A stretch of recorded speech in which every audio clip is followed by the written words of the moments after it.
Principles of natural justice के खिलाफ है कि बगैर नोटिस दिए उसको तोड़ रहे हैं।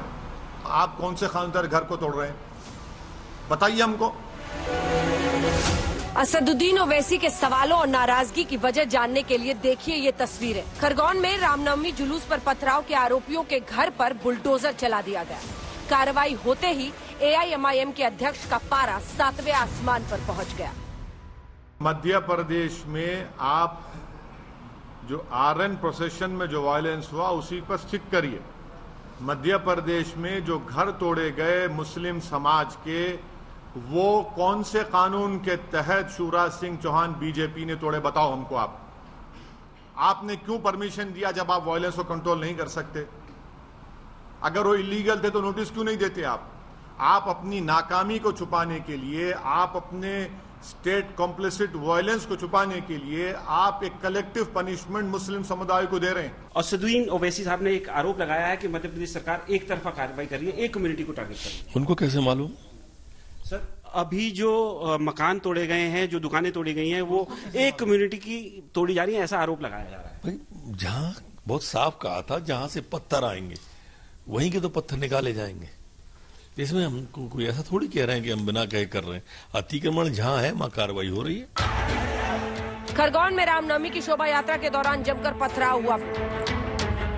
बेकाबू बवाल को काबू करने में जिले के SP को गोली लगी। कई दूसरे पुलिसकर्मी भी जख्मी हो गए। हिंसा और हंगामे के बाद मुख्यमंत्री शिवराज सिंह चौहान ने कड़ी कार्रवाई की चेतावनी दी। खरगोन में दुर्भाग्यपूर्ण घटना हुई है। दंगाई छोड़े नहीं जाएंगे, कठोरतम कार्रवाई की जाएगी। मध्य प्रदेश की धरती पर दंगाइयों को कोई स्थान नहीं है। घर जलाए जाते हैं, दुकानें जलाई जाती हैं और मध्य प्रदेश घर तोड़ते हैं। किस बुनियाद पे घर तोड़ेंगे भैया? आप कौन से कानून तहत तोड़ रहे हैं? आप बताओ, कानून बताओ हमको। और आप मासूम बच्चों को, 13-14 साल के बच्चों को पकड़ के पीटते हैं, मारते हैं, रोड पर लटाकर उनको। मुख्यमंत्री की चेतावनी के फौरन बाद आरोपियों के घर पर बुलडोजर चलने लगा। सरकार की कार्रवाई को असदुद्दीन ओवैसी ने सियासी मोड़ दे दिया और एक खास समुदाय के खिलाफ कार्रवाई बता दी। शिवराज सरकार का बुलडोजर देखकर ओवैसी इस कदर बौखलाए कि उन्होंने राजस्थान के करौली में हिंदू नववर्ष पर हुई हिंसा, गुजरात के आणंद में धार्मिक जुलूस के दौरान हुए पथराव और रामनवमी पर मध्य प्रदेश और झारखंड में हुए हिंसक हंगामे के लिए संघ परिवार और हिंदू संगठनों पर निशाना साध लिया।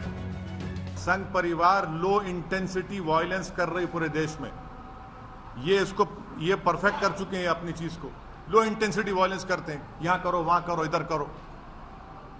सरकार की जिम्मेदारी बताइए, सरकार की जिम्मेदारी है ही नहीं। आप सो रहे थे, कैसा दंगा होने दिया आपने?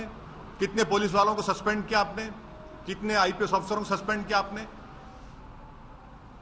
इससे बात साबित हो रही कि आपकी पूरी रजामंदी से, जिसको हमने कहा अंग्रेजी का लफ्ज स्टेट कॉम्प्लिसिट वायलेंस है। क्राइम है, क्रिमिनल है, और क्राइम और क्रिमिनल पर किसी भी तरह का सांप्रदायिक सुरक्षा कवच पहनाने की कोशिश नहीं होनी चाहिए।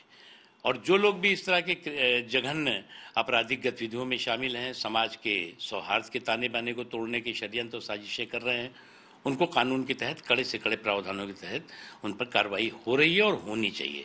क्योंकि ये न केवल सामाजिक सौहार्द के दुश्मन है, बल्कि पूरे के पूरे समाज की सुरक्षा के भी सबसे बड़े एनिमी हैं। जिन राज्यों में हुई हिंसा को लेकर ओवैसी सियासी एंगल दे रहे हैं, उन सारे राज्यों में चुनावी पारा चढ़ने लगा है। लिहाजा हिंसा और दंगे को हिंदू मुसलमान के चश्मे से देखने वाली बात आसानी से समझ में आ रही है। आज तक ब्यूरो।